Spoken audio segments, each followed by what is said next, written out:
पूर्व मंत्री डीपी सावंत ने आज भारतीय जनता पार्टी में शामिल होने की चर्चा पर पूर्ण विराम लगा दिया है। उन्होंने स्पष्ट किया है कि मैं अभी भी कांग्रेस और महाविकास आघाड़ी में हूं, लेकिन सावंत ने यह भी बात कही कि यह इस पर निर्भर करता है कि महाविकास आघाड़ी में नांदेड़ उत्तर सीट किसे मिलती है और मैं भी चुनाव लड़ने के लिए तैयार हूं।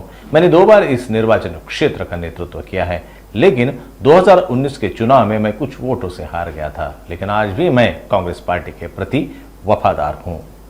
ही गोष्ट खरी आहे की मी अजून काँग्रेस पक्षातच आहे, महाविकास आघाडीतच आहे अजून. परंतु इलेक्शनला जागा ही कुठल्या पक्षाला जाते महाविकास आघाडी, याची वाट पाहणं गरजेचं आहे. तयारी म्हणली तर 2009 पासून मी या मतदारसंघाचं प्रतिनिधित्व केलेलं आहे. नवीन मतदारसंघ निर्माण झाला 2009ला, त्याच्यानंतरचा मी पहिला आमदार आहे. 2014लाही मी निवडून आलो. 2019ला काही मतविभाजन अशा प्रकारे झालं की मला एक थोड्याशा फरकाने पराभव स्वीकारावा लागला.